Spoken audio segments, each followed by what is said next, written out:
Hello, Bravo bosses, and welcome to the Bravo Investigator Podcast with me, your host, Dana. Today on our reality roundup, we are talking about Love is Blind, The Bachelor, Real Housewives of Beverly Hills, Vanderpump Rules, and Teen Mom. Let's get into it.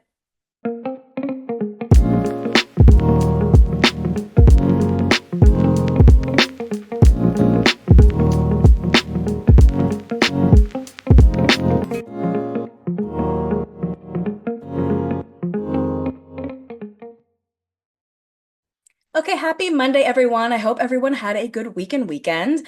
I am back on the couch again today. I am loving this new setup, which initially I just decided to do for my dogs because, as those of you who are frequent listeners know that I got a new dog named Barry, and it's just easier for me to keep eyes on both of the dogs when I am in the central part of my living room. So those of you who are watching on Hurrdat Entertainment's YouTube channel, which you can always do every Monday for my Monday Reality Roundup episode, um, you'll see that basically, well, I guess you can't really see, but basically I live in 500 square feet, so the living room is sort of the central place of the entire condo, so it's the best place for me just to be able to see what's going on because Barry is just being, he's a sweetie, he's a sweetheart, but he has peed and shit in the house every day for the past week. I've only had him a week, so it's going, but he's a sweetie. And today, which is Sunday, even though you guys are hearing this on Monday, I'm recording on Sunday. Today was a pretty stressful day, and it may even be stressful later on because Judy was eating one of her bully sticks, which are like those beef sticks, and both of the dogs are eating them. And I was on the phone with my sister, and I didn't notice, and she ate the end of the stick, which can be really dangerous. It can lead to like a blockage. Um, I'm not sure exactly how big it was. I think it was like an inch. She seems completely fine, no fever, no vomiting, no diarrhea, nothing, but I rushed her. Well, I called the vet. The vet was like, we're booked up today, so go to Emerge. So I went to Emerge. And they basically were like, we won't really do anything until we see something, which makes no sense to me. So basically, there's nobody here at this emergency vet right now. And so I'm leaving, and you want me to come back once she's like in a dire position, once she's like literally hanging on to her life and throwing up and vomiting, and she's has this blockage, then I bring her back. So I'm pretty stressed out and I'm pretty upset. So today may be a shorter episode, but I always say that. We'll see. Any dog people, please reach out. She's only 10 pounds. She's a Pomeranian, and so a lot of it has to do with the fact that she's so small. Um, I don't know exactly how big the piece was, but she, like, when I went to go grab it from her mouth, she, like, immediately swallowed it. So I was really freaked out. I don't really know what else to do if the vet is just saying, like, just sort of wait on it. So that's what I'm doing. I also just want to remind you guys about my merch. So I have new merch with the Bravo Investigator instead of I Take Bravo Very Seriously. And so you can get that on hurrdatmedia.com, which is my media company. And don't forget to subscribe to their YouTube channel, which is Hurrdat Entertainment. I also wanted to let you guys know I had a Saturday episode this past week, which was mini recaps. So I did mini recaps of The Real Housewives of Beverly Hills, Summer House, Southern Charm, and then the after shows for each. So it ended up being a pretty long episode, even though it's mini recaps, but it's because I did all of them. And it was a pretty good one, so check that out. And then this past Friday, I was on So Bad It's Good with Ryan Bailey. We had such a fun chat talking about, it was supposed to be about Men of Bravo, but it turned out to just be like a general Bravo chat. And it was really fun. It was really great to talk to Ryan. He has just been, such a light in this space. He's like the pop culture king. He was definitely like the first Bravo podcast I'd ever listened to. So it was so full circle to be able to chat with him. And it was really, really fun. I actually had him on my podcast maybe a month ago, so you should check out that episode too, because we had a really fun chat talking about the relationship timeline of Paige and Craig, which is just like an ongoing, thing. So we don't have a lot to talk about today in terms of Bravo. We actually have a lot more to talk about in terms of the other reality TV space. And I don't think it wasn't necessarily that there wasn't as much news. I think there was just like a lot more focus on Paige and Craig and the Summer House after show and the Southern Charm after show, and just seeing how everybody on both casts basically pegged the relationship. So if you want to hear me break that down, definitely go and listen to my Saturday episode for that. So today we're going to start with Love is Blind. Oh, one other thing I wanted to tell you guys. This week, I should be having a new episode of Be True Hollywood Story come out. So just so you guys know, if you're not frequent listeners, Be True Hollywood Story is my limited series that I'm doing once a month where I tell you the story of your favorite Bravo leb from birth to scandal to stardom and everything in between. So I have done so far Saucy Schroeder, Kristen Doty, and Denise Richards. So it's basically like E True Hollywood Story, but for Bravo Lebs. And I'm doing Shep Rose. And so it takes a lot of work for me to get these out. That's why I can only do them once a month because I really, really like to put a lot of research and time into everything that I do. I try to be as correct as possible, meaning if the person that I am going to do an episode on has a book, I read their book. If they've had a show, I watch their show. If they've had multiple shows, I watch those shows. If they've ever been on a podcast, I will listen to every interview that they've ever done just to make sure I have all of the information possible. And what makes some of these difficult is that some of these people are more online than others or have more public stuff that I can find than others, right? So Shep was a little bit more difficult to be able to find stuff on or to find salacious stuff on anyways. And it doesn't always have to be salacious, but again, I'm telling you about his childhood. I'll tell you about how he got to where he is. And also a lot of just, especially because there's a lot of discourse about him right now in terms of him and his mailbox money, meaning that he doesn't really need to work and people just sort of hand him money in his family. I'm going to give you some more information on that, a little bit more food for thought. So that'll definitely be out before the end of the month. And let's get into it, okay? So we are going to start with Love is Blind. You thought it was over, but it's not quite, okay?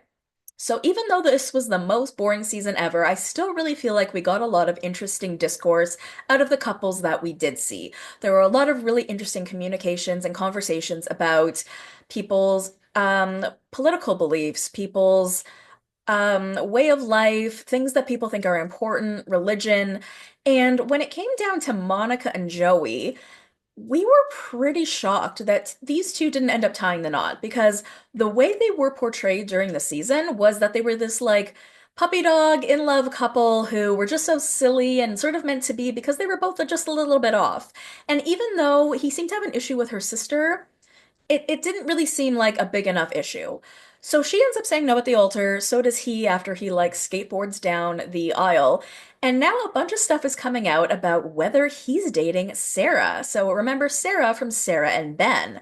And she was on Nick Vile's podcast maybe a couple weeks ago because there was a lot of discourse online, a lot of conversation about whether she and Joey were dating. Because apparently there was actually a foursome going on in the pods that we weren't aware of, that they didn't make part of the show, meaning that Sarah was actually interested in Joey and and then Monica was interested in Ben. So on the Vile Files, Sarah said, like, no, I'm not dating him or whatever. And then Monica went on the Love to See It podcast, which is one of my new favorite podcasts. I totally want to shout them out and recommend it. It's with Claire Fallon and Emma Gray, and it's a podcast that covers all the love shows. So like The Bachelor, Love is Blind, and they do it from like a deep feminist and that analytic perspective, which is just like my jam. And they had Monica on and they just got the tea from her. So I'll give you guys a little synopsis about what Monica said on the podcast. So she did explain about the whole foursome in the pods, how Sarah also had a relationship with Joey, and Monica had a relationship with Ben. And she said that Ben was actually her number one until the last minute. And then just at the last minute, Joey said like all these amazing things, and then she was like, it's him, I have to pick him. And she never thought about Ben again and after that. So it was her and Joey, that was it.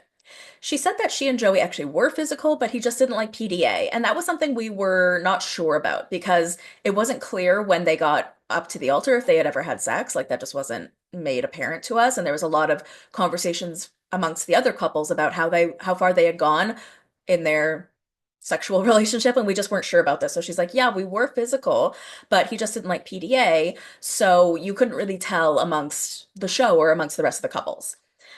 She said that whenever she would check in with him on how he feels, he would say, I'm still gathering information and we'll decide at the end.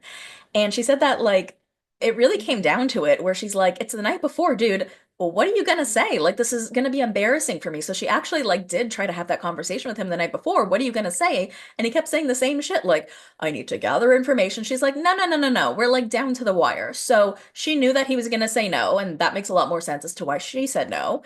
Um, she said that after the wedding, she told him she wanted to pursue things, and he said he wasn't sure, but she gave him the benefit of the doubt because I guess he was still, showing interest. And, as women, we want to do that, right? You've invested all this time into this quote unquote relationship, and you want to see if maybe it'll work outside in the real world. That makes sense. So what they decided to do was put things on pause. and get their lives back on track and then come back together because, they were in this whirlwind of a situation. They wanted to get back to their lives, back to work, just back to the regular grind, figure out what their day to day was going to look like, and then come back together. But she said during that time, they were basically acting like a couple. They were going to IKEA together, they were hooking up, they were hanging out. So, it didn't really make sense to her what this pause really was. It didn't really seem like a pause. And then she said when they would go out with friends, even like the Love is Blind cast, then he would get like super touchy-feely with the other girls and was like hitting on the other girls, which is interesting because like if he doesn't like PDA, but anyway. So she was like, you're hitting all these girls in front of me. This is like really disrespectful. And he's like, what are you talking about, Monica? We're just friends. Okay, is that like gaslighting 101? And yes, I know the definition of the word, so that meets the definition, okay? To try to make her feel crazy. Dude, you're hooking up with her. Don't tell her that you're just friends. Do you hook up? And then he's like, I see you like my sister. Like, you don't hook up with your sister. That's absolutely ridiculous. He let her on for a couple months after the wedding, especially because on the wedding day, he said, like on camera, that he doesn't see a romantic future with her at all. So now she just feels like, yeah, he just led me on for those couple of months after the fact because she didn't see that on camera until it came out. So she's like, if he knew he wasn't ever going to be interested in me romantically, why did he pursue anything with me after the altar? That's why she's so angry. That was her main point. Then she said that she stopped talking to him when she found out about all the Madison stuff. And then she said at the reunion there was actually a cut scene where Nick and Vanessa turned to Sarah and Ben, who were sitting next to each other, and were like, "Hey, is there something going on here?" And they're like, "Oh, no." And Monica like had no idea that there was anything, and it really just sort of set her off. And she was like, "Wait, like, what does this mean? What's going on?" And then she said that Sarah called her 2 months ago and said that she was seeing Joey, but not publicly because she knew how it would look. And she just feels so betrayed by Sarah because she feels like during the entire time that she was going through what she went through with Joey, she had Sarah by her side. Sarah was her friend. I think she even said Sarah either came to visit her in Nashville, or no, sorry, she went to visit Sarah in Nashville or was planning to. Like they were like good friends. So that's the situation for her because she feels like, how can I be friends with someone if they're going to betray me like that? And so now she just feels like Sarah was like seeing him this entire time behind her back, and she just feels betrayed, yeah, by both of them because this is a guy who she was potentially going to marry. And yes, of course, sometimes the couples end up finding love with other people, even sometimes other people on the show. But the problem is when you've developed a friendship with someone else on the cast. And I think it's completely reasonable for Monica to be upset because not only was Sarah her friend, this is someone that she was confiding in about all of the shit that Joey was doing to her. So it's almost like a double slap in the face. She says that she has no idea how long this whole thing has been going on for, but she said that other people know too, like other people in the cast, and that she's actually severed ties with those people as well because she also feels that's a betrayal. So it just seems like it's had this real ripple effect, which is really, really sad. Um, then we have, her telling the press that they aren't together, and she said that's basically just Sarah's way of trying to cover this all up. And then Joey came out and said that he talked to Us Weekly, and then I'm just actually going to play this clip. So this is him talking to Us Weekly about the whole Monica and Sarah bit all. It's being over a year. Yeah, it's a lot to process right now, honestly. Like, just I'm new to this whole social media thing, and it's mentally draining. It is very mentally draining, and that's one of the biggest reasons, honestly. And so it's tough. It's really tough. And I know another part to add to that, I know Sarah had a conversation with Monica about the interest because she wanted to be respectful. I don't know like the full capacity of that conversation, but I think that would be better addressed with Sarah. But I do know that existed. Also, another aspect that's confusing is Monica has been in a relationship since being on the show. So even if Sarah and I were dating, being over a year later, I do not understand what the animosity towards there, because I would like to date someone at some point. Okay, so you would like to date someone at some point. That's fine. But why does it have to be Sarah? And it doesn't matter that Monica has moved on. obviously if she is in a relationship and he's doing this just to be petty. This whole thing is now getting very social media war and whatever, Team Monica. And I'm a girl's girl. But like it's just funny that now he's trying to, portray like, well, she's not being honest. She's in a relationship. Okay, but she's obviously was in a relationship after she ended this like 2 month on again, off again thing with him. The point again is, like, sure, Joey, go ahead. You can date. Just don't date someone that's Monica's friend. That's the point. She was friends with Sarah. They were close friends. It doesn't matter if she's moved on. It doesn't matter if she gets married. It doesn't matter what else happens with Monica down the road. Monica doesn't feel comfortable with her close friend Sarah dating her ex. That's the issue. So then Sarah, who I guess is feeling burned in the media, felt like she had to come forward and say something. So she went on her Instagram story after this interview came out and after Joey spoke with Us Weekly, and she wrote, I don't want to respond, but I do need to defend my character. What has been said is exaggerated and misleading. The timeline is inaccurate. At no point was I consoling Monica while secretly going behind her back. Our recollections of the conversation we had are very different. I wish Monica the best and hope we can move forward. Okay, well, that doesn't really tell us a lot. Okay, saying the timeline is inaccurate. At no point was I like basically being there for Monica while dating Joey. Okay, fine. But what about now, right? Like, even if the point is, Sarah, that Monica feels as though at no point should you be dating Joey. Yes, she would be even more upset, obviously, if Joey and Sarah were dating behind her back while Monica was like weeping and crying into Sarah's arms. But I don't think it's appropriate for Sarah to ever date Joey if she and Monica were very close friends. She also doesn't say in this, post whether she is dating Joey, which she is. And she's also saying our recollections of the conversation we had are very different. In what sense? She hasn't explain that in any sort of way. And what ends up happening with these shows, like Love is Blind, is it becomes so much less about the marriage or anything, and so much about how you're perceived in the social media space after the fact or during the show. And I've seen so many of these people change their minds and change their tune on the way they think or things that they want to say based on how they are portrayed in the public setting. And so I guess Sarah is concerned now about maybe getting a lot of backlash. And so she's trying to retreat. And at the end of the day, she's going to date Joey. They're probably dating right now. They've probably been dating for a while. And she's just so worried about how that looks. So she's going to keep it under wraps for as long as she feels she needs to until this blows over. It's just shitty. It's just shitty. And I don't blame Monica for telling her story and for going out there and putting it out there. Again, I don't really think the timeline of it all is like the main issue for Monica. I think the main issue is just that she just feels betrayed by her friend and she feels betrayed by the people who knew about this. And I think that's fair. Okay, so let's move on to Teen Mom. So I mentioned last week or the week before that Farrah Abraham had a comedy show. So Farrah Abraham is an OG teen mom. God, how do we even explain Farrah Abraham? I don't even know if I should bother. I mean, so she was a teen mom. Her baby daddy died shortly after her giving birth. She wasn't with him at the time, and she still has a relationship with his family. Farrah grew up really fucked up, I guess. Her relationship with her mother was really bizarre. Her mother definitely engaged in some, sorry, I'll say allegedly, not definitely. There was allegations and things, there were some things that we saw on camera of her mother being physically abusive towards her. Um, and her relationship with her parents has just always been especially strained. She's had a better relationship with her father, Michael, but even that has always been on and off.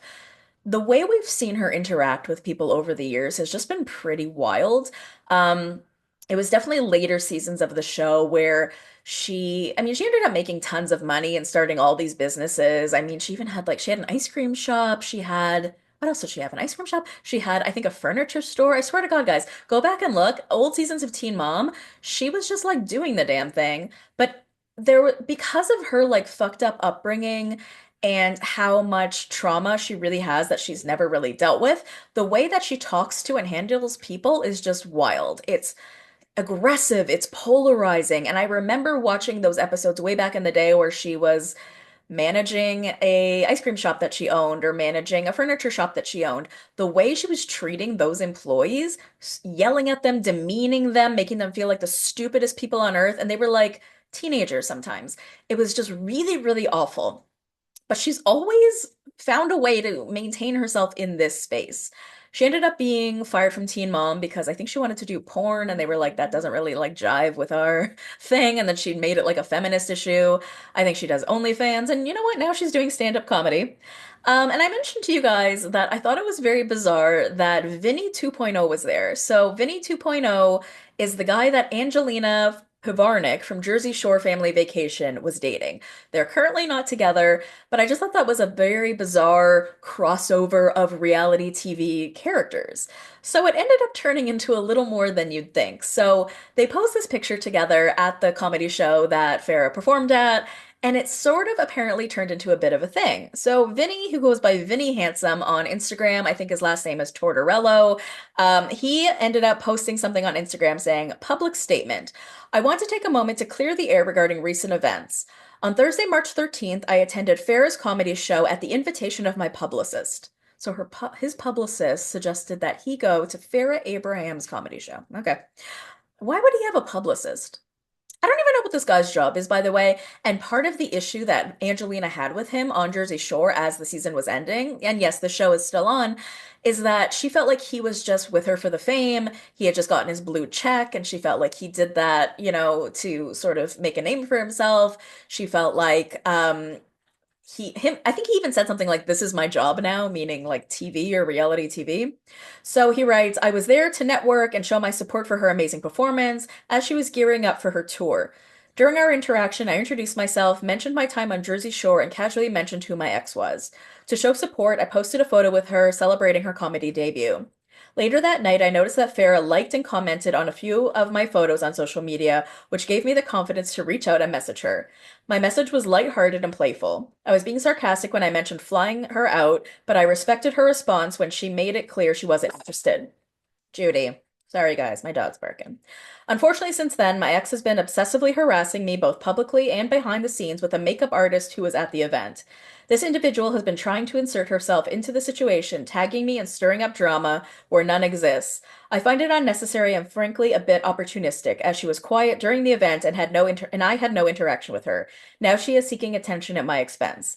I just want to focus on moving forward with my life and career and I ask that everyone respect my privacy and stop making this into something that it's not." So I was like, wait, what is this? Is it something that it's not? So I started looking into this a bit more, and Farrah Abraham actually spoke to OK Magazine and released the text messages that Vinny Tortorello sent her, which is wild. Okay, so I'm gonna read you guys these text messages. Okay, I have to zoom in here. So he texts her and he goes, "Morning, what's your schedule like coming up? If you have some free time, let's grab dinner and see a movie. Throw it back to an old school date." And she goes, "I don't live in NYC, but thank you." And then he says, "Anytime. And honestly, that's even better. I'd fly out to you. Lord knows I kind of need a vacay from my ex." And then she says, "Well, I hope you get over your ex, who even that is, and then date." And then, hold on, I think there's more texts. Um, See, this is my whole new thing where I'm not editing and I'm just talking. And then he says, "I really appreciate that. I was engaged to Angelina from Jersey Shore, was on that show with them all the last few years. Long story short, I had to end it a few months ago, but moving on towards positivity going forward." Okay, yeah, I mean, he's being polite, if anything, And it's kind of funny that like he's looking to date someone that doesn't even live in the state and says that like he'd fly out to hang out with her. What is his career that he has enough money to fly out to hang out with Farrah Abraham from Teen Mom? And is he even, she has a kid, right? Like he has a kid or she has a kid. So I'm kind of surprised that that's who he's seeking. He wants somebody who doesn't live in the same state with a child. And it's kind of funny that it's almost like he feels like he needs to name drop Angelina in order to show Farrah Abraham some legitimacy. It's almost like, "Listen, Angelina, or sorry, listen, Farrah, you should be interested in me. I dated Angelina from Jersey Shore, so now you want me?" Like, what is the connection between those two things? And I feel like that's weird for him to even bring it up. If you're genuinely interested in Farrah as her own person, I don't think you need to name drop your ex. I don't even think. Anyways, so now he's saying that Angelina and her makeup artist are trying to make his life a living hell. I don't put that past them.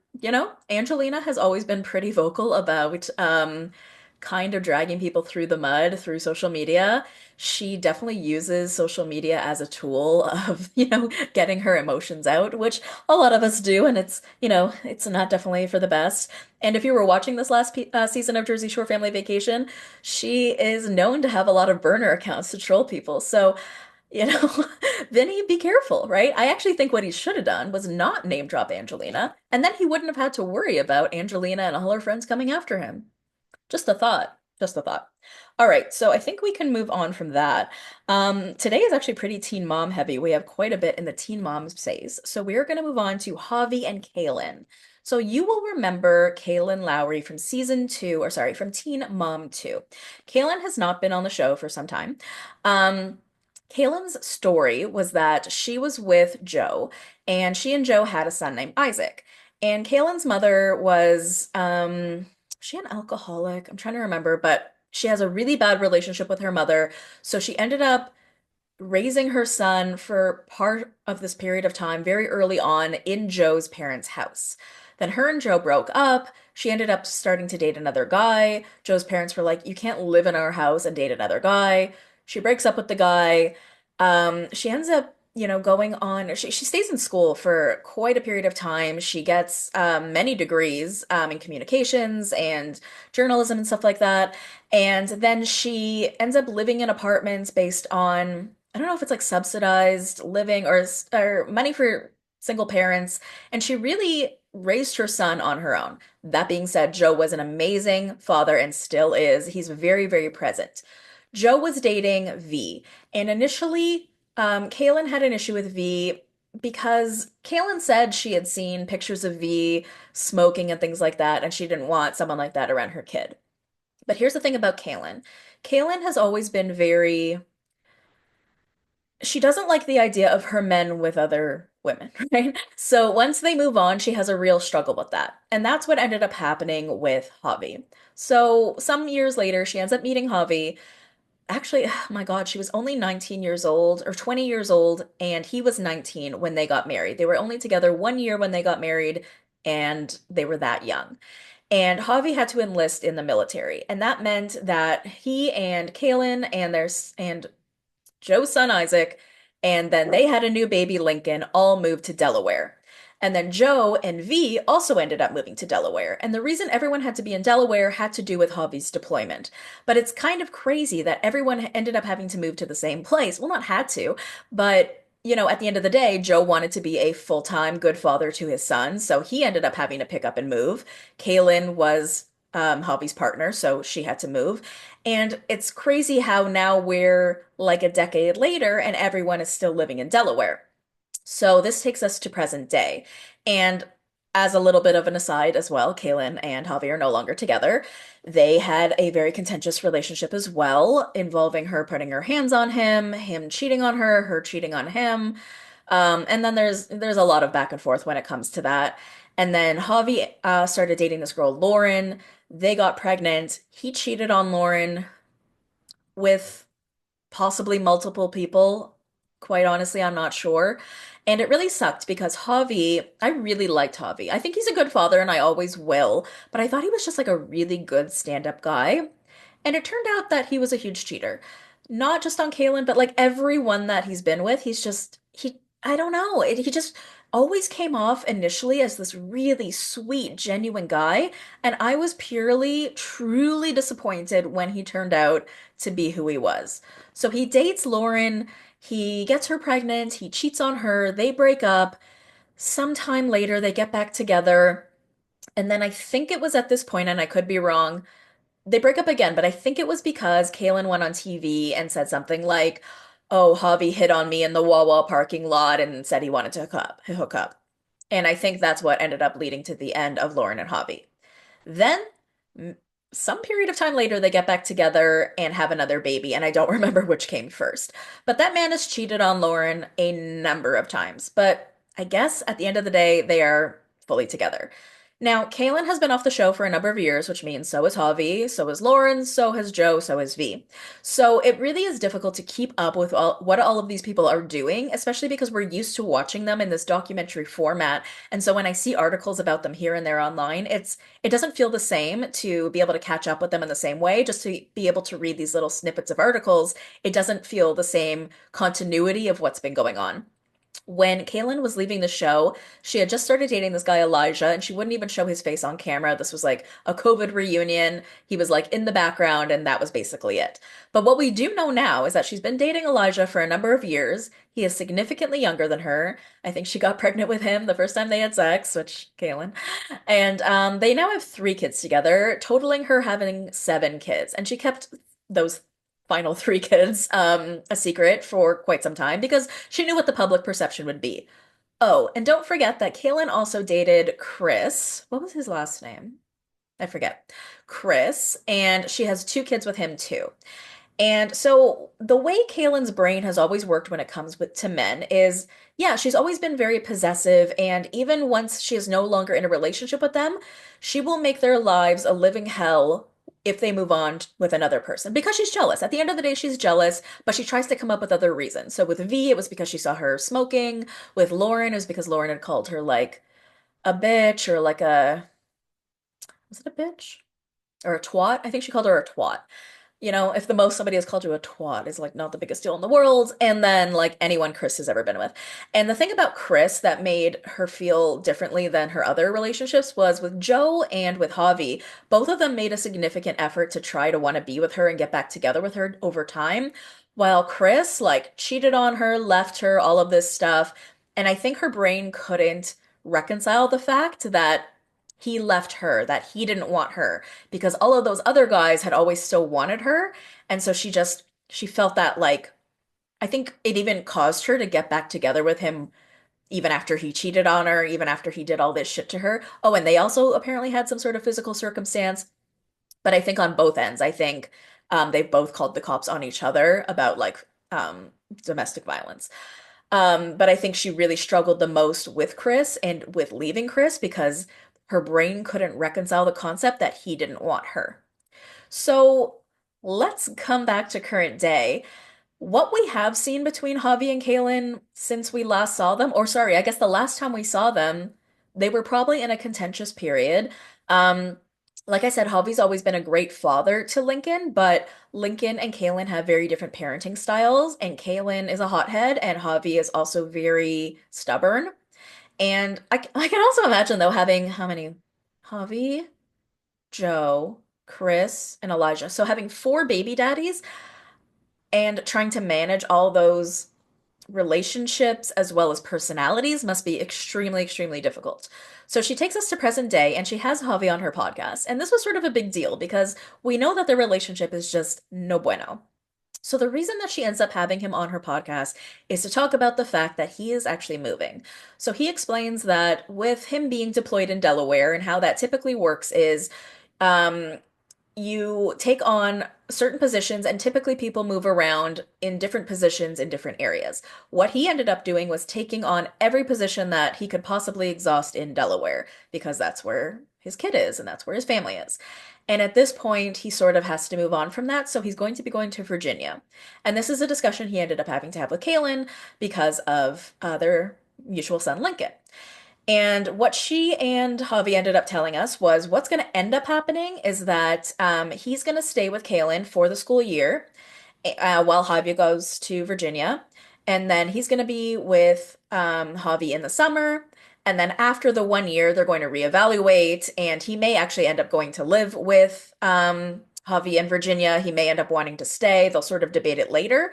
But basically, what they were saying was it was a lot to come to this conclusion. They went to court, they went to mediation. So Kailyn wanted Lincoln to stay with her for the year because she felt like this was a pivotal period of time where sons and mothers get very little amount of time in their lives where they bond the most, or that's what she's sort of saying. And she feels like this is that time before he gets into, wanting to be a teenager, spending more time with his dad. With Lauren, he's more into sports. And so she felt like he needed to be with her. While Javi felt he wanted to have Lincoln for the school year because he felt like this is a pivotal period of time in Lincoln's life, being like 12 or 13 or whatever it is, that he more so needs his dad. He felt like, he was just going to have to battle this out with Kailyn in court. He said that he ended up just sort of having to give in a little bit, which is just what you expect with Kailyn. For sure. But what was interesting was apparently they all went on vacation together to Spain. Not vacation, sorry, it was like a soccer thing. I guess the boys are on the same soccer team. And so even Elijah and Javi and Lauren, everyone got to spend a lot of time together and got to know each other. And that sort of put them in a place where they felt they could co-parent better because now they've all done something where, especially when it's Spain and you have so many kids and so much is going on, and apparently Kailyn was sick the whole time, she really had Lauren and Javi's help. And so because they were able to really come together, they feel like it's possible that they can, co-parent in this new, very strange situation now. She even apologized for the Wawa parking lot thing because what her comment is like she doesn't have a conventional job. Her podcast is her job. So she talks about her life on her podcast. And part of that may involve, these stories about like Hobby hit on me on the Wawa parking lot. But he's saying whenever you do that, or even you make jokes about me, or you make jokes. Oh my God, my dog is like stuck on my headphones. There we go.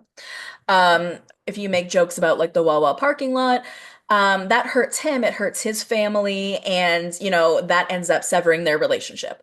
So she ends up apologizing for that, and I thought that was really big of her. That being said, the joke is being said. The reason it's affecting your family, Javi, is because you tried to cheat on your girlfriend. And yeah, Kailyn maybe shouldn't have called that out on TV, but maybe you shouldn't have tried to cheat on your girlfriend, you know? You know? Anyways, so he says he always feels like he has to have his guard up with her, and for him that's caused a lot of pain in his family and it sets them back. And she keeps saying that she doesn't want to disrespect him, and it's really interesting to see this dynamic between them because like I said, the last time we saw them, or the last time I feel like I saw them, they were at odds. So it's so nice to see her speak to him in such a respectful way, to keep saying that she wants to make sure he feels secure, he feels respected, he feels not judged. And it really just shows how much their relationship has grown and changed over time. Even Kailyn, to be quite honest, because there's a lot of immaturity that comes with her, and there always has. And so whenever you see her act in these really what do you want to call it? Like bigger ways. Like you're acting in a way above your own emotions. You're putting your kids first, as you should. Um, she said that she's gonna basically have to accommodate her schedule by traveling less, which initially I was like, what, you have to go on less vacations? But I think she means work, like not touring and not doing things like that, to accommodate having Lincoln more of the time. And she even says at the end of the day, it's very, very important for her to have 50-50 custody with Lincoln because it's what they've always had. And she says because she doesn't have 50-50 custody with Chris or the other kids, it's more important for her to sort of follow Javi wherever he goes, which sounded insane to him. But for her, she's like, I don't have anyone else to follow because I don't have 50-50 custody with the other dad. Chris doesn't live in Delaware. She doesn't necessarily have anything in Delaware. And she also made the point that, like, she has made sacrifices in a sense because if she were to go to Texas or New York or LA, she could do a lot more with her career. And so she can't because of Javi. And it's interesting because she's saying everybody sort of has to stay in Delaware, but he has to leave because his deployment is now saying he's maxed out Delaware. So he's going to go to Virginia while Kailyn can't really go anywhere else because where would she go? And everyone has to stay with the same custody agreement, basically. So it's interesting that everyone else has to stay in Delaware, but Javi gets to leave.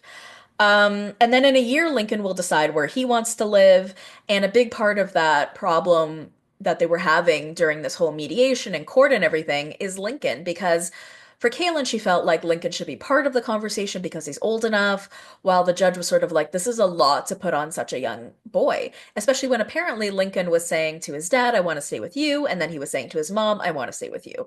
And that is very confusing to both parties. And yeah, I agree. It does put a lot on a kid. And I think in a year, it could be a really different story because every year of a kid's life is different than like an adult's life. Every year in a kid's life Next year he may have a girlfriend. Next year he may have a different set of friends. He may just want to be in a different circumstance or a different part of the world, just depending on, where he is in his life as a kid. He may be more focused on sports. There may be better sports in Virginia, which I think is what Javi was saying. So there's going to be a part two. It's going to come out on Tuesday. But Javi did end up making a statement on Instagram after the podcast came out. He said, if you're reading this, my guess is you've listened to the podcast episode.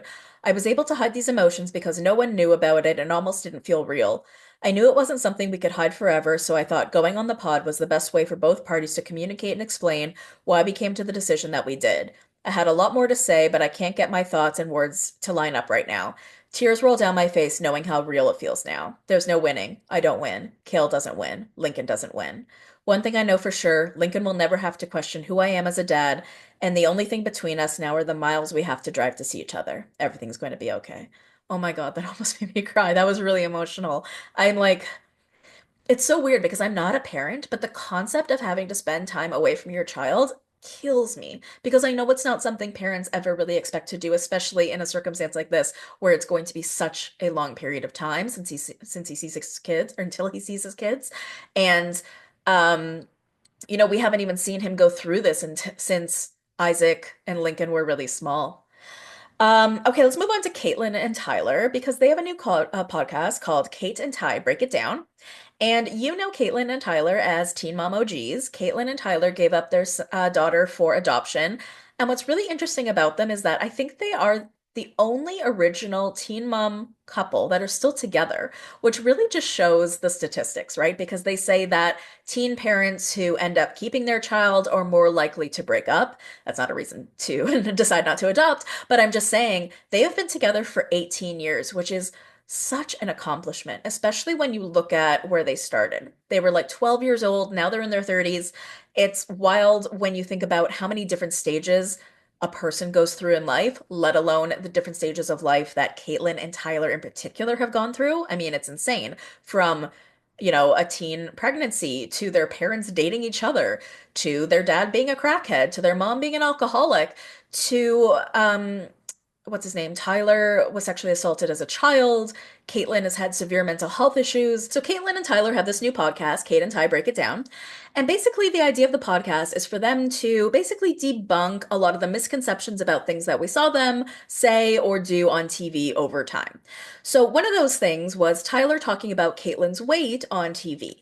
And one of the things they wanted to explain was that production was sort of pushing that a lot and that they would push that while they were eating, which I think is kind of strange. And it definitely did sometimes come off like Tyler was maybe encouraging Caitlyn to lose weight, and maybe commenting on her weight. Like there was a time where he's like, I don't want to be married to a heifer. But the way they try and clarify that is, he was just making a general statement, and that's something that she would say too. Apparently, she would be like, well, I don't want to be married to a heifer either. And he also wanted to point out he was very, very young at the time and that he apologizes for the words that he used. He also said that this was something that Caitlyn wanted, which is something that I remember because she was on a diet at the time. I even remember she was trying to get pregnant, if I'm not mistaken, and the doctor suggested that she lose weight, which I'd never seen before. The doctor was like, before you get pregnant, I think I want to see you down to whatever weight. I didn't realize you had to be at a certain weight to get pregnant. I thought that was kind of interesting. But so Caitlyn explains that, yeah, she wasn't really hurt when Tyler would bring that up on camera because it was something that she had asked him to sort of keep her accountable for. So I do remember where he'd be like, oh, so you can eat all of those chicken fingers on your Weight Watchers diet? And she's like, yeah, each one of them are these many points. And he's like, oh, okay. I never thought that he was too much about it or was really, he wasn't like pulling food out of her hand or anything like that. But I just thought it was interesting them explaining that how much of that actually had to do with production and production trying to, I guess, push a storyline of Caitlyn's weight loss, which is interesting because in recent years, we never hear them talk about that. It really doesn't seem to be like a part of her life anymore. And maybe it never really was, but it's interesting that MTV thought it was something that we wanted to see. He said that he didn't really understand her postpartum, and neither did she. And Caitlyn didn't even realize she had postpartum until she was out of it. And I think that that's something really important to highlight because During the time that she had her second child, if I'm not mistaken, I remember her passing the child off quite often, I think 3 days a week to her mom.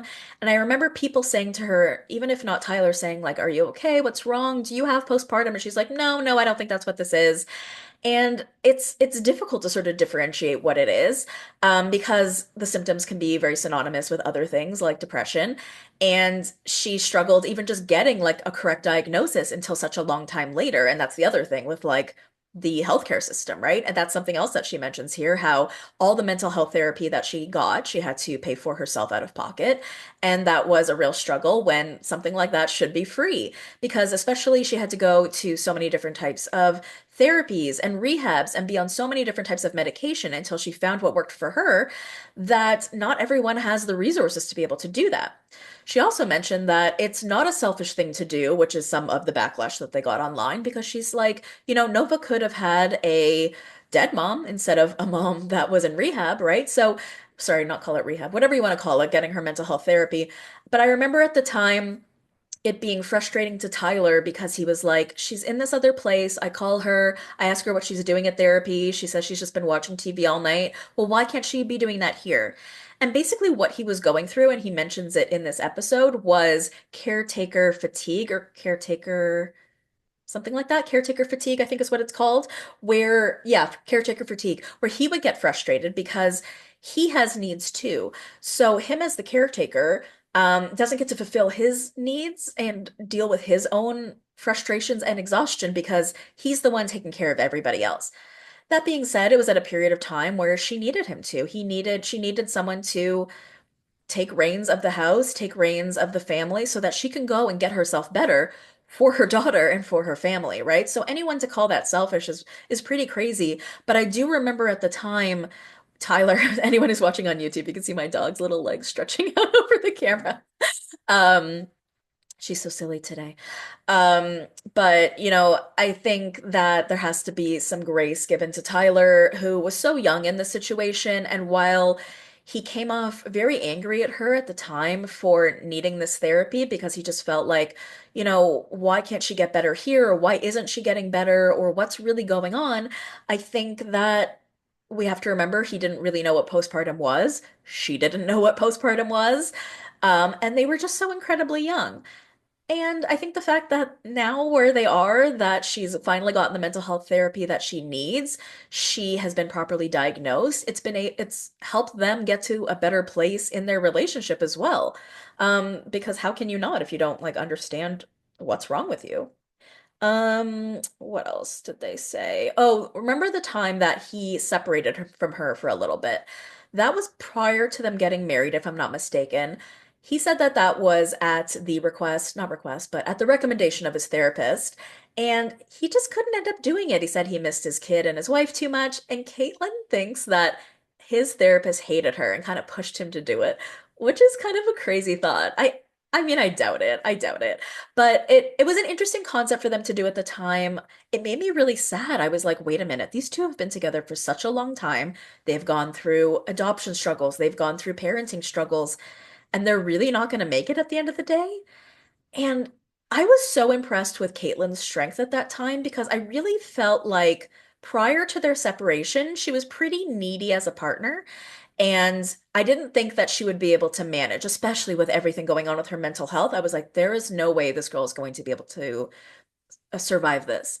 And I remember her saying during the time, she was like, you know what? I hope he comes back. I hope we get married. I hope we stay together. But if not, I'm going to be okay. And the fact that she knew that, and I remember her telling him that too, I think that really put things in perspective for both of them. For him, to know that, you know what, you might lose her. And for her to know that she is independent, she's strong, and it just showed that her mental health was in such a good place that she didn't really need to rely on him. And I think that's kind of when you're in your best place to be in a relationship where you don't need the person. You choose to be with them, you want to be with them. Okay, do we have any more Teen Mom or is that it for Teen Mom? Let's check. Okay, that is it for Teen Mom. Okay, now let's move on to the Real Housewives of Beverly Hills. So you guys may have heard that Anne-Marie Wiley's husband, Marcellus Wiley, has been accused of rape. So I'm going to read you this article that has come out. It says former NFL player Marcellus Wiley has been accused of raping two women at Columbia University when he was a student in 1994. Now, this we knew about. I think that's why he wasn't shown that much on the last season of The Real Housewives of Beverly Hills, because I think this allegation came out right as the season was just starting to air, and that's why, like, we basically got no scenes of her and her family. So it goes on. The first allegation against Wiley, the husband of former Real Housewives of Beverly Hills star Anne-Marie Wiley, came in 2003, with the second woman coming forward in a lawsuit filed in March 2025. So that's now a second one. Wiley has denied the 2023 allegation and has not yet responded to the 2025 lawsuit. Former NFL player Marcellus Wiley has been accused of raping two women at Columbia University in 1994, according to a pair of lawsuits, the most recent of which was filed earlier this month in New York. Wiley, the husband of former Real Housewives of Beverly Hills star Anne-Marie Wiley, was accused of raping a classmate in a new lawsuit filed earlier this month in the New York Supreme Court. The former NFL player was also accused of another 1994 rape in a lawsuit filed in 2023 as well. The filings were reviewed by People and allege that Wiley sexually assaulted two separate women inside their dormitories at Columbia University, where Wiley played college football. The most recent lawsuit alleges that Wiley raped a woman in his dorm room in late October 1994, while the initial lawsuit from 2023 alleges he raped another woman in her dorm room less than a month later in November 1994. The former NFL player denies the first allegation made the initial 2023 lawsuit, calling it BS on his YouTube show last year. YouTube show? He has a YouTube show? Okay. And in a 2024 court filing in response to the lawsuit. An attorney for Wiley did not immediately respond to People's request for comments this week about the allegations. The early March filing alleges that the plaintiff said no repeatedly to Wiley after he allegedly invited her into his dorm room on October 27, 1994, and soon steered their conversation towards sex. The lawsuit, which also names Columbia University as a defendant, alleges that Wiley said he wanted to have sex with the women, who continued to turn down his request. The lawsuit goes on to allege that Wiley began to get angry and threatened plaintiff, and then swung plaintiff's legs on the bed, lunged towards her, and overpowered plaintiff. Wiley pushed plaintiff down on the bed and pulled her clothing aside, the lawsuit continues. Wiley held plaintiff down and raped her, whispering in her ear the entire time, saying to relax, enjoy it, stop crying, and stop fighting the feeling. The fighting alleges that plaintiff tried to report the incident to a school administrator the following day, but the administrator told her that her complaint against Wiley would not be anonymous and that she would be known as the girl who destroyed a black man's NFL dream. Wow. The woman is now seeking punitive damages from Wiley and Columbia University, according to the lawsuit. The unidentified woman's attorney alleged their client has been injured physically and emotionally, suffered trauma to her body systems, suffered mental and emotional damage, financial loss, injury to her career and education, all of which injuries will be permanent or will have permanent effects, suffered financial loss, which will have required and will require in the future medical care. Both women who filed the complaints against Wiley are being represented by the same attorneys. People has reached out to the defendants' attorneys for comments but did not receive an immediate response. Wiley was drafted by the Buffalo Bills in 1997 and played 10 seasons as a defensive end in the NFL with the Bills, the San Diego Chargers, the Dallas Cowboys, and the Jacksonville Jaguars before retiring in 2006. Wiley later worked at ESPN from 2013 until 2018 as a broadcaster and football analyst, later taking a job as a co-host for the Speak for Yourself sports talk program on Fox Sports 1, which he continued until 2022. Wiley married Anne-Marie Wiley in June 2014. The couple shares 3 children together, while Wiley also has a daughter from a prior relationship. Okay, just because these allegations happened in 1994 doesn't make them any less valid or any less true. Especially because one of these women even said in this article that she did reach out to administration at the university back at the time and she was basically shut down. Now, one of the interesting parts about this is the idea of remaining anonymous. And it is a factor that does stop a lot of people from coming forward when it comes to sexual assaults. I cannot tell you how many people, when I was a sexual abuse investigator, said to me, okay, I want to do this process, I want to make a complaint, but I want to remain anonymous. And as soon as I told them you can't do that, they basically disappeared. And the reason you can't remain anonymous when it comes to this kind of thing is because legally the other person has to be able to provide a response. So what I would say to these women is like, look, you're going to be able to tell your story, but the other person has to be able to tell their story. It has to be fair. It has to be impartial. So both parties have to be able to say their version of what happened. And if you're anonymous, the other party can't do that. And then these women are like, well, then how do you keep me safe? And I'm like, well, that's not really our role. And then they disappear off the face of the earth. And so if you think about it, there are so many people out there who fear coming forward because they fear retribution. And so if these women are coming forward now, I think it's possible because they're older. It's possible because now they have more backing. It's possible now that Marcellus Wiley is just a bigger name. Because if he's a bigger name in the TV space, in the industry, then these women will possibly have less fear about coming forward because, once they say his name and once this is out there, it kind of can't be taken back. It can't be taken out of print. So they know that they're safe knowing that his name is now out in the media as someone who may have done this. So I just want everyone to take that into account because I know a lot of people, when they see these old cases come up, or sorry, not old cases, when they see a current lawsuit about a matter that happened 20 plus years ago, I think a lot of people's initial reaction is to roll their eyes and be like, liar, or why come forward now, or what, like, why this, why now? I'm telling you, there are a lot of reasons why people don't come forward. A lot of them has to do with being young. A lot of them has to do with being inexperienced. A lot of it has to do with fear. And a lot of that was explained in this article. And I actually give that woman a lot of respect and props for coming forward to the university. That was a big deal for her to do at the time. And then basically to be shut down by them, what else can you do, right? To be told, like, look, one, you can't be anonymous, and two, do you want to ruin this black man's life, this black NFL career man's life? Do you really want to do that? I mean, basically to be told by the university, like, if you do this, you're going to regret it. What was a young girl to do? And so I really, really respect these women for coming forward now. And I guess we'll see what happens. So Brandi Glanville has been selling her clothes, in order to try to get some money to help fix her face. So as you guys may have been seeing over the last few months, Brandi's face has sort of started caving in. She has like these dents in her face. She's had Dr. Terry Dubrow try to help her out. But whatever this issue is, what she is attributing to stress has been costing her an arm and a leg. And as we know in America, healthcare ain't free and it's extremely expensive. So now she's trying to sell her clothes. And it makes me feel really bad for her. And when I was talking with Ryan Bailey on his podcast last week, we did talk about her. And it was in the concept of like, are we going too far as podcasters and content creators? Because if Brandi is getting to a place where she's under this much stress about stuff that's happened regarding her television career, is that too much, right? But then you look at someone like Brandi, who, look, I don't want to say she did this to herself because I don't even know what this is, and neither does she, and neither do most doctors. It's absolutely very bizarre. But I do think that Brandi puts herself in a lot of contentious situations. I think that um, if she wasn't so aggressive in the television pursuits that she's on. Like if she wasn't slapping Lisa Vanderpump in the face, if she wasn't, coming on to Caroline Manzo, maybe these situations wouldn't have gotten as far as they've gotten, right? I feel like sometimes she goes too far, like for example, with hitting Lisa Vanderpump in the face. It was supposed to be a joke, it was supposed to be a fun slap or whatever, but you just, for example, don't do that to Lisa Vanderpump. And then that ended up affecting her relationships with everybody else, and which ended up sort of leading to her demise on the show because producers have even said if you don't have any allies on the show, you don't really have a place here anymore.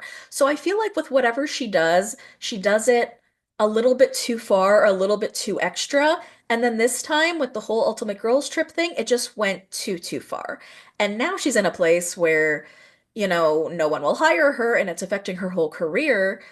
And I don't think anyone wanted it to get to that extent.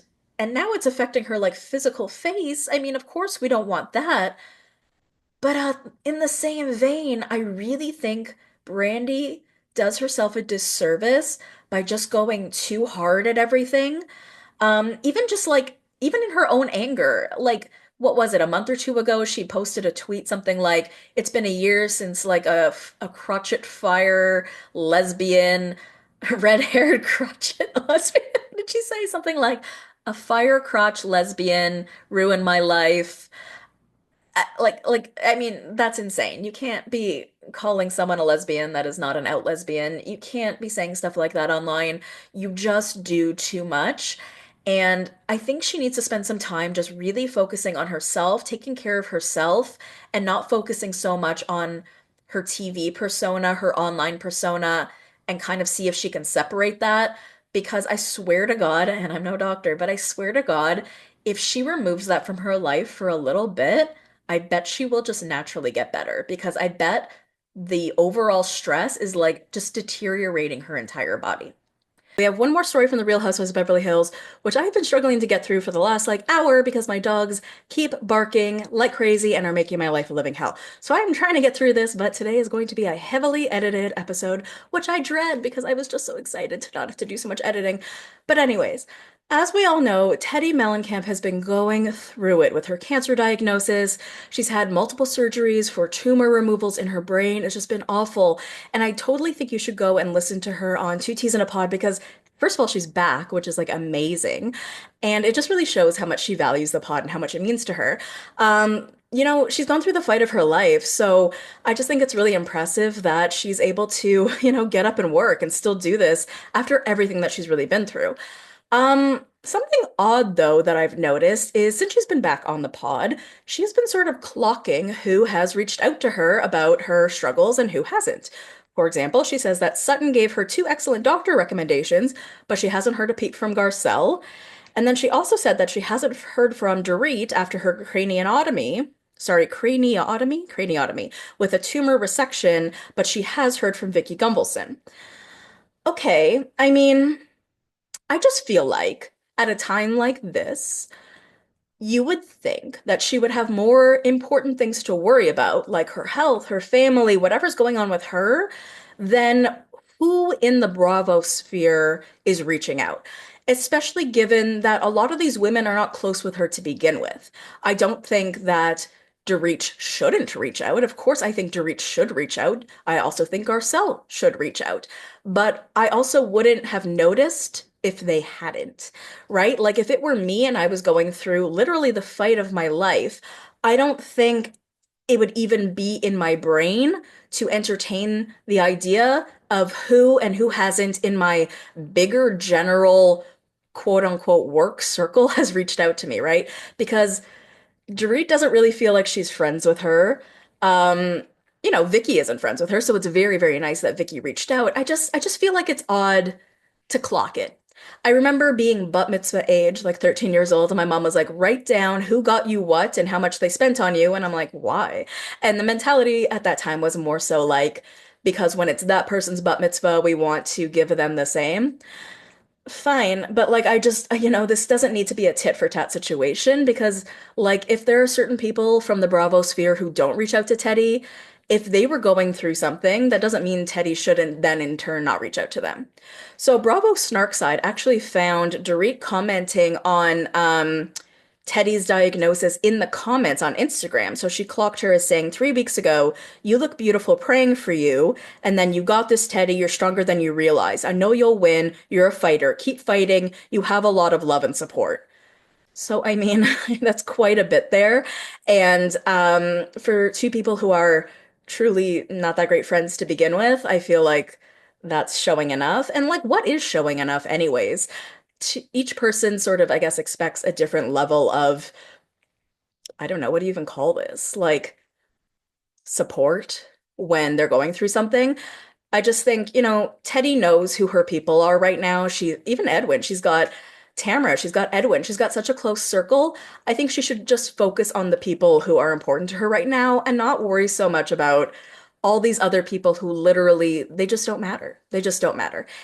And I think that out of any time in her life right now, this should be that point in time where she should just be focusing on what really matters. You know what I mean? It's at a time like this when your health is at such stake that you really should just focus on the only things that matter. That's my opinion. All right. Let's move on to The Bachelor. So, Sean Lowe was recently attacked by his dog, and he has been attacked by a dog before. So, let's get into what happened with Sean Lowe. But before we start, let's remind us of who Sean Lowe is. So, Sean Lowe was The Bachelor. He's blonde hair, blue eyed, super religious, Christian, really good, down to earth guy. I think he was the first Bachelor for some time, if not ever, to have stayed with the person and have married the person that he picked. So he picked Catherine Giudice, now Lowe. I think they have 3 or 4 kids together, really beautiful family. You see them online quite a bit because they're quite a brand deal family. They were probably one of the initial Bachelor influencer families. But they're really wholesome and sweet and have like a really good vibe. But something happened with their dog last week, so I'm going to read you guys this article from ABC that came out. So it says Bachelor alum Sean Lowe is opening up about an incident with his rescue dog that left him injured. In a video he shared on Monday with his wife, Catherine Giudice, the TV personality said he was fighting for his life after his dog Moose, a boxer, attacked him last week. It was so bizarre, Lowe said. Like, why is my dog, who I know loves me, attacking me so aggressively? Lowe said the incident happened last Thursday after smoke from a barbecue he was hosting with friends triggered the fire alarm inside his home. He said he grabbed a dish rag and was wafting the smoke away from the fire alarm to turn the siren off when Moose bit the dish rag and nipped my finger really aggressively, which is something that he does not do. I kind of gave him a no moose, and again the sirens just kept blaring, he continued. And then he goes and starts to bite my feet. And then he's like the kind of dog who's done this before, or sorry, and like he's kind of done this before. If you have a herding dog, you're probably familiar with this, where they kind of nip the heels but never really bites. Well, he was biting my feet so hard, he actually put holes in my shoes, and it was hurting my feet. So at this point, again, there's so much chaos going on with the alarm going off, I give him like a very stern, like, Moose, no, no.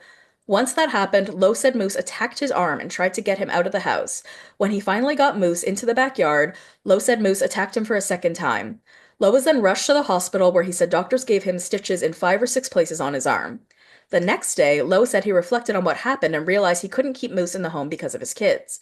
I've got young kids and I've got to be concerned about my own safety, he said, adding that he called animal control and the animal adoption agency where he got Moose and no-kill shelters. I was just trying to figure out the best plan of action, he added. When his parents showed up later that day to pick his kids up, Lowe said Moose attacked him again after escaping through the front door of their home. This dog is so strong, he's so explosive, but I'm able to wrestle him to the ground. I've got a hold of his collar, but I know that he's just ripped my arm open, he said. And I just know, like, I'm fighting for my life here. Like, I feel like if this dog gets up, he's going to kill me. And again, it's so bizarre because it's my dog who I was literally kissing on the head just a day prior. Lowe said he then went back to the emergency room for more stitches. Despite what happened, Lowe said the incident has left him missing his dog and that the new reality has been really hard for him and his wife to reconcile. It wasn't Moose's fault, Lowe said. I think it's clear he experienced a lot of trauma before we got him and had something neurologically wrong with him where just a switch flipped and he turned into an absolute killer, which was so weird, but he really didn't show any signs and he was great around the kids. He was great in the house. He was just an affectionate, lovable boxer. We love boxers. He continued, I called the rescue group and told them what happened, and they're doing great work over there. I don't blame them a bit either. Like, there's a lot of great dogs who need to be adopted, and I'm certainly an advocate for that, but even they admitted, like, there was a past that they were just not privy to. Giudice and Lowe welcomed Moose into their family in December. The couple shared a video of them on Christmas Day telling their kids that they were getting a dog and also shared a video of their kids with Moose on their laps in the back seat at the time. Lowe ended the video on Monday by saying, we're torn up about it. We really are. He really, really, really was a good dog, and we will miss him. Now, you may recall that they previously had another dog that was a bull mastiff rescue named Gus. And this dog bit their son Samuel in 2023 after Samuel tried to bend down and pet him, and the animal had previously shown signs of resource guarding and aggression to their daughter Mia. After the bite, Samuel got a trip to the ER and a staple in the head. Now, you may think it's kind of a lot for Sean Lowe and his family to show all of these injuries and to show the extent of how much this went, to be bringing this to people, to Us Weekly. And I'll tell you, the reason they probably had to do this is because if they were to just give away their dog, sorry, rehome their dog for the reasons that they have, without explaining it to the public would lose their fucking minds. So I feel like when people have to rehome a dog for reasons having to do with aggression towards their family, their children, for whatever it is, I feel like people feel like they need to prove that there's a really good reason. Um, they need to show the marks, the bites, this and that. And I feel like there are so many reasons why rehoming may need to happen. I feel like we have this, what's the word? We have this idea in our minds as a society that rehoming dogs in general, overall, no matter what, is bad. Rehoming equals bad. And I just want to explain that sometimes there may be reasons why that may need to happen, and it may be in the best interest of the dog to do so. Now, what is always the most important is the dog's best interest. So, for example, if there was a homeless man on the corner and he had a dog, meaning the dog was not getting shelter, was probably not getting daily food and water because he's living out on the street corner with this man, is that what's best for the dog, or would it be best for the dog to be rehomed? I think you may think that it may be best for the dog to be rehomed. Obviously, it is very hard for a dog to leave their owner. There's a lot that goes into rescuing. There's the 333 rule, if you are familiar with rescuing. And it's definitely something that I'm experiencing with both of my dogs. And it is something that, you know, a dog rescue, like Sean is explaining, dogs can come with such varied history that we don't even always know what it entails, and anything can possibly trigger it, and it can be really scary. Me personally, I don't have any kids, and I can't even imagine a situation where your kid's health and life is put at risk because of your pet and you having to make a decision about that. But what I think we need to do is respect people making those decisions within their own families. Because here's what happened to me. I feel very hesitant to tell this story, but I'm going to tell it because, it was a big part of my life and it affects the story here today. So, a few years ago, I was not in a good place with my mental health. I was suicidal, and I thought it would be a good idea to get a dog. Obviously, my mental health was not in a good place, and it was not a good idea. In my mind, I had convinced myself, if I do this, the dog will keep me alive. In theory, yes, the dog has to get up and go out. And so, yeah, I have that motivation. But when you're so down and out to the point where you are feeling suicidal, it is not the right time to bring a new puppy or life into your house. Again, I was extremely mentally unwell at that time and was not making proper decisions. I was also taking these sleeping pills to help me sleep, and I had taken them for more days than I should have. Like, you're not supposed to take them for more than 2 or 3 days. I think I had taken them for 5 days. So I had this dog, and I had the dog, or she was a puppy, and I had her for 5 days. During that period of 5 days, I did not sleep at all for those 5 days. What I didn't realize what was happening at the time was that I was withdrawing from the sleeping pills because I kind of figured, okay, I'll take these sleeping pills for a few days. Then when the dog comes, I'm going to be up all night anyways. So it's fine that I don't have any more. And yeah, I'll be up with the dog. It's fine. Plus, I have insomnia. It's fine. But what I didn't realize was I ended up going through withdrawal from the medication. So I was up for 5 days straight. I was awake for 24 hours times 5 days. I could not take care of myself. I barely ate. I barely bathed. I didn't do anything. This dog also had parasites and bleeding poo. And what else did she have? She had like two diseases. So I couldn't even take her anywhere because she was contagious. And she refused to pee outside and just peed on the floor inside 30 times a day. I was so incredibly unwell that I was unable to take care of myself. I was also having these brain zaps, and I didn't know what that was at the time, but that's basically what happens when your brain is going through certain kinds of medication withdrawal. I just didn't know what it was at the time. It literally felt like I was having little electric shocks to my brain constantly, and I was terrified. I thought I had to go to the hospital. I thought my brain was exploding. I thought my brain was short-circuiting. That's what it felt like. I was Googling it. Nothing came up. Nothing came up about brain zaps literally until like a year ago. But Google it, brain zaps. So I was terrified out of my mind. I was mentally unwell. I had not slept in 5 days. And the vet tech from the vet's office, because I had been there like every day because my dog was so sick, called and asked how I was doing, and she offered to take the dog from me. And in that moment, it felt like the best thing to do because she had a house, she had a partner, she was mentally well, and she had the resources to be able to take care of the dog. And in that moment, that was the decision that I made that I felt like was best for the dog because I felt like if I was not able to take care of myself, how am I able to take care of this dog? That being said, I lost every single friend in my life.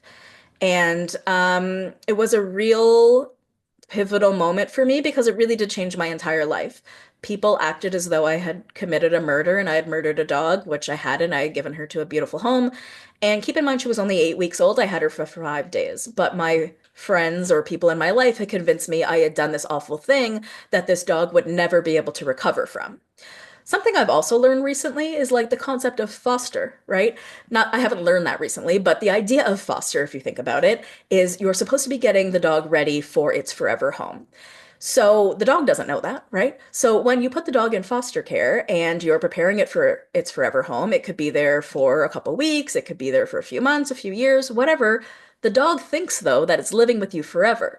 So when the dog eventually gets adopted from its foster home and leaves the foster home, the dog is being rehomed and is going through the same sort of trials and tribulations that any other rescue dog does or any other dog does when they're being rehomed.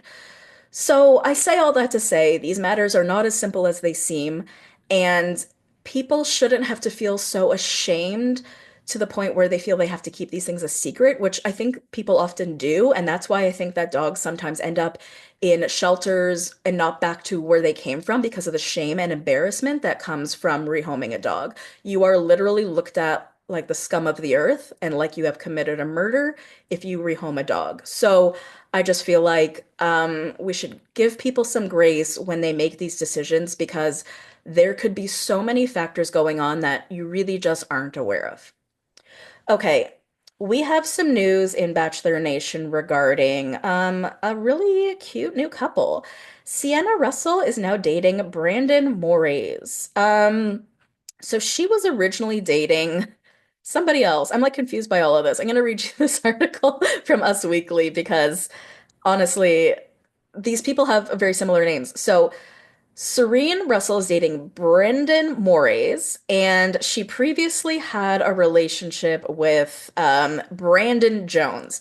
So she was on Clayton Echard's season, and then she met Brandon on Bachelor in Paradise season 8.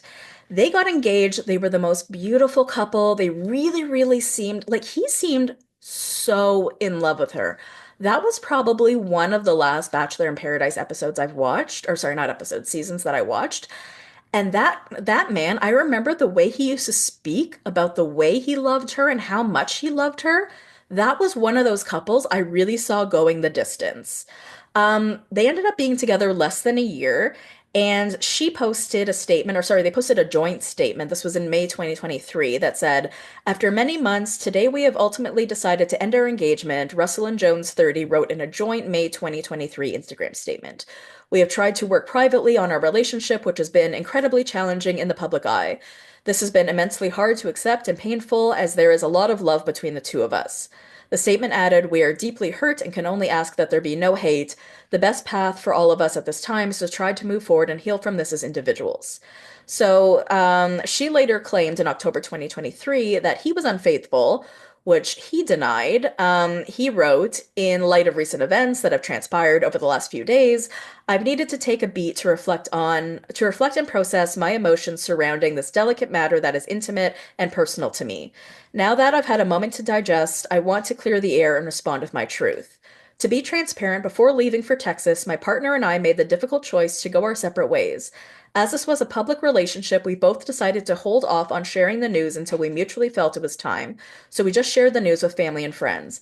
Unfortunately, during this time of private separation, coming back from Austin, a video of myself dancing with another woman came to light that, while harmless, made my ex-partner upset. Um, I don't know, right? I mean, if it's after the fact, I'm not even going to debate something from like a year ago, but whatever. They're broken up. So for Moraes, Brendan Moraes, he was dating Piper James. So the drama with them is that they went on Bachelor in Paradise, but they were speaking beforehand, which is like a Bachelor Nation no-no. It's like you're not taking the process seriously if you've come there with a prior relationship, because then you're taking advantage of the situation when you could just be at home dating. Why are you here on Paradise? For people who are trying to take advantage of this experience and to meet new people when you have sort of came here with like the game plan to be together. So they did that, and then they ended up leaving early together because they were like kind of ostracized, I guess, from the rest of the group. They stayed together for basically 2 years until October 2023, and they called it quits. That Maurice had said Piper and I, we've hung out, we spent some time together, we've communicated, we've enjoyed each other's company, and that's that. There's no relationship. Um, so now Serene and Brendan are together. I mean, that's the thing about Bachelor Nation. There are so many people that if you don't end up being with your initial person that you came on the show for, there is a plethora of other potential suitors to go for in within Bachelor Nation if that's what you're looking for. That's why Bachelor in Paradise exists.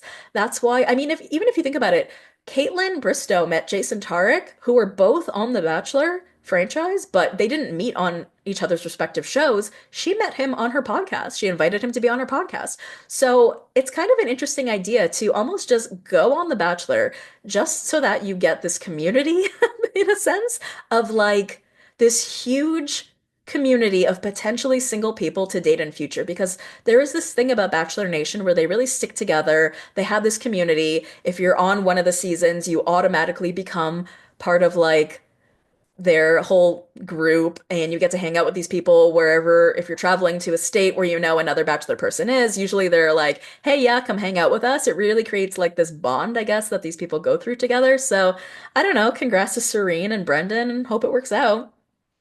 Okay, one little other piece of bachelor news. So Deanna Pappas was a previous bachelorette. I don't remember who she ended up with, but there was a guy named Michael Stagliano who I don't believe was on her season. I believe he was on a different season. I could be mistaken about that. But he's from the Bachelor franchise, and she ended up marrying his twin brother, Steven Stagliano, which again just shows how intertwined the Bachelor Nation community is, where you may meet someone from another Bachelor franchise's family member and marry that person. Carly Waddell did that. Carly Waddell, no, wait, not Carly Waddell. Julia, Julia Kinney, was that her name? Carly Waddell married a guy from The Bachelor. I forget his name. He was the guy who was an erectile dysfunction doctor, I think. And then Julia Kinney married his brother, you know? So that's The Bachelor. Okay, so there's this E! News article about Deanna Pappas getting arrested. So she got married to Steven Stagliano, but they are now exes. I think they've been broken up for a couple of years. So the article says that Deanna Pappas is facing legal trouble. The Bachelorette alum was arrested on domestic battery charge, according to the Los Angeles Sheriff's Department, after an altercation with her ex-husband Steven Stagliano in the early hours of February 27th. She was released on $20,000 bond the same day. The two who share kids, Addison 11 and Austin 9, announced they were getting divorced after 11 years of marriage back in January 2023. 11 years, wow. The divorce was finalized last June. However, more insight into the events surrounding Deanna and Steven's alleged altercation came to light 1 week after her arrest when Steven's mother, Lynn Stagliano, filed a declaration March 7th stating, according to court documents obtained by E! News, that she very clearly smelled alcohol on Deanna's breath while picking up Austin from her former daughter-in-law's home for school. In her response, the 43-year-old filed a domestic violence restraining order against Stephen, 40, the same day, alleging multiple cases of verbal and physical assaults against her, often in front of their two children, as well as detailing what allegedly happened the night of her arrest. In the petition, Deanna said that she had called her husband on February 26th, the night of the arrest, after their daughter, whom the Bachelor Nation member noted had special needs, requested to sleep at his house. Once he arrived, Deanna alleged Stephen told me that I needed to walk closer to him because he wanted to smell my breath to make sure that I was not drunk. The reality star added, I have not consumed any alcohol. Deanna then said that she ignored his comments and walked back to the garage, attempting to shut the garage door behind her. I heard noise behind me, the petition read. I turned around to see Stephen following me into my garage. After multiple attempts to shut the garage door, Deanna said that Stephen refused to leave, then used his hand and pushed the garage door upward again so that it would not close. It was at this point that Deanna said that she feared for her safety and retreated back into the house. Upon hearing him rummage through what she believed to be the garage or the trash, she says she went back out to the car to see if he had stolen something. Stephen then took his hands, grabbed me, and then forcefully shoved me, Deanna alleged in the petition. He pushed me back again.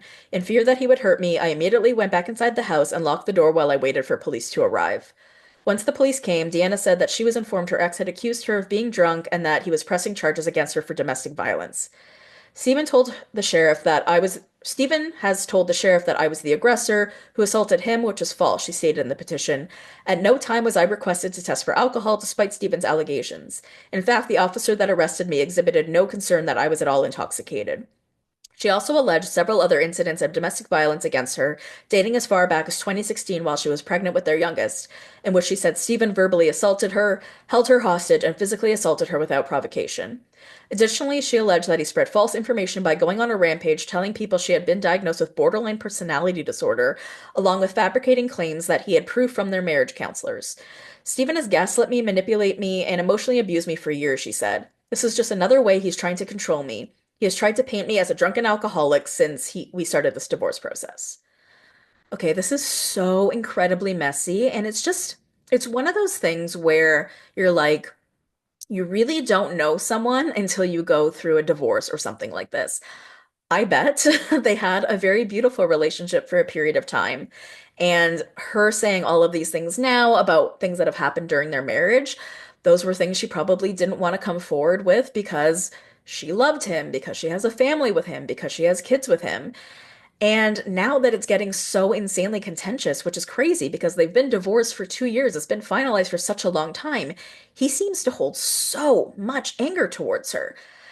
And I don't know if his allegations against her are true of having an alcohol issue, or this is just his way of, showing his power against her or just battling her, right? I just hope for the sake of their kids that they don't continue this sort of insane mess, or at least get to a place where they are communicating through one of those apps like that divorce people do, because it just seems like any communication these two have gets to a point where the law gets involved. This is so, so bad, and it's just so sad for their children. I just really feel sad for everyone involved, and again, I just hope they can get to a place where they can come together enough for their children just to co-parent together, because right now this is so insanely aggressive that not only can they not even be in the same room, I mean we have restraining orders here, but we have threats. I mean, threatening that your ex is an alcoholic and then threatening back that your ex is physically harming you. You are in such a bad place. And to be at that place 2 years post finalization of your divorce, what the fuck is going on here? Someone needs to step in, whether it's like a post-marital counselor, something. Somebody needs to step in. Okay, let's move on to Vanderpump Rules, which is our final stop. Okay, so you guys may recall that a couple weeks back, James Kennedy posted a picture with the Tate brothers, which got everybody all riled up. Shortly after that, some people online. Okay, let's move on to Vanderpump Rules, which is our final stop of the day. So, you guys may recall that a couple weeks back, James Kennedy posted a picture with the Tate brothers, which got everybody online all riled up. Shortly after that, people started to notice that there was a few Vanderpump Rules cast members who unfollowed James Kennedy, notably Ali Luber, Sheena Shea, Katie Maloney, and I think Ariana Madix. So then last week, Zach Wickham of The Valley, who's best friends with Kristen and with Brittany, posted a Instagram story or tweet that said, I find it shitty that the final straw for you all to unfollow him was when he posted a picture with problematic, horrible people, not when he was a problematic, horrible person to your friend.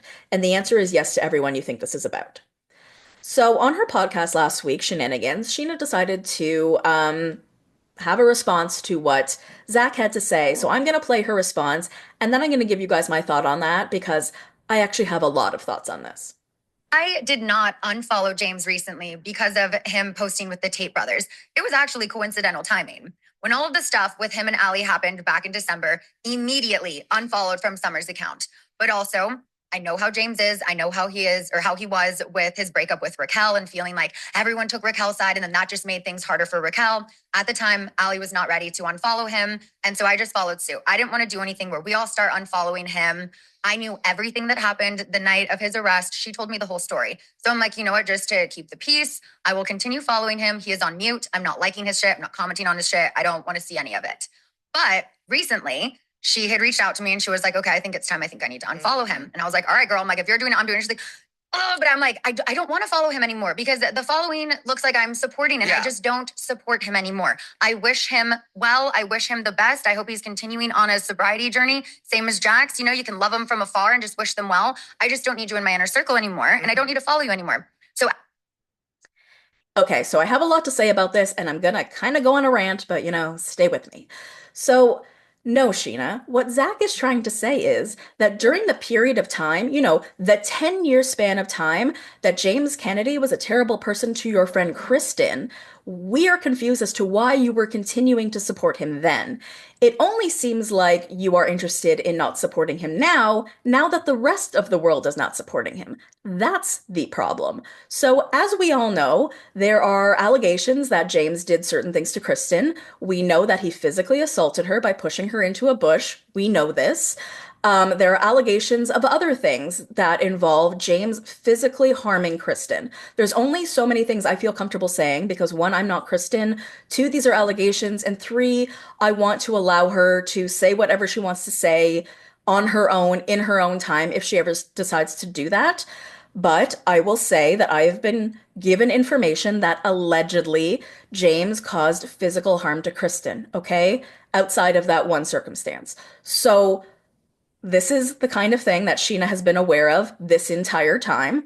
Then, if you want to think back to last summer, or when was it that it came up? I think it was last summer where there was allegations by Teddi and Tamra that there was a fight that broke out by James and Allie in a car on the way back from the MTV Movie Awards. And when people were starting to gain momentum about that and were getting upset with James about the possibility that he harmed Allie then, Sheena then drags Allie onto her podcast, getting herself super involved, and gets Allie to say none of that happened.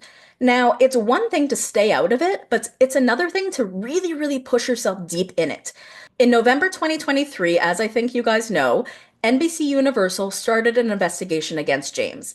The allegations, which we saw come out in an article, I think by the New York Post, called them physically attacking women. Now, I'm not the source, but I do know who the source is. And the terminology, physically attacking, I believe that the publication used that wording because the real wording that the source used was the kind of wording that you would want directly from the source verified. So if that gives you guys any more context to how serious these allegations are, I mean, I don't feel comfortable saying the word. I'm not going to say the word, but I'm going to tell you that it was a bigger word than physically attacking, okay? Try to pick up what I'm putting down. This is the best I can give you guys. And it was during that period of time, which was last summer, that Sheena became aware of these allegations, and then it wasn't until November 2023 when the investigation started, but the whole cast was aware last summer. So during that period of time, Sheena is doing everything in her power to befriend James even more. She's inviting him over every weekend. She's going to his Vegas shows. She's got Allie and James playing with Summer. She was really doing everything in her power to make sure that he stayed good in the public light and to make him her best friend. So it seems very interesting now that they no longer have a show and that Allie has dumped him and that the public seems to think he's a piece of shit, that now she doesn't want him in her inner circle. And I also think it's interesting that she's like, oh, well, I unfollowed him after what he did to Allie because Allie told me everything he did to her that night in December. What do you mean? I thought Allie said that he didn't hurt her categorically. I thought she said that they just got in a fight because he started drinking again. So if they just got in a fight because he started drinking again, why would Sheena unfollow him? She's been friends with him for 10 years, right? She's been doing everything in her power to really befriend him, right? Which, again, makes me believe that what we saw in the police report was probably accurate. Guess all that to say, I just, implore Sheena to take a closer look at her friendships and about what it means to be a good friend. Because to me, being a good friend is being supported and being believed when I tell you that something has happened to me. It would mean not befriending and not doing everything in your power to support the person that's hurt me. No matter how long ago that was, no matter how trivial it may seem to you, no matter how much you think that might affect your work. Because at the end of the day, those friendships matter. All right, that's it for today, guys. I think that ended up being kind of a long one, and I'm going to have a lot of editing to do tonight because of all the dog barking. But thank you guys so much for being here, and I will see you on Saturday, BBs. Love you. Thank you for listening to the Bravo Investigator Podcast in partnership with Hurrdat Media. You can watch full-length videos on Hurrdat Entertainment's YouTube channel. Follow me on Instagram and TikTok at the Bravo Investigator. If you enjoy the show, please leave me a 5-star review. Love you, BB. See you next time. A Hurrdat Media Production.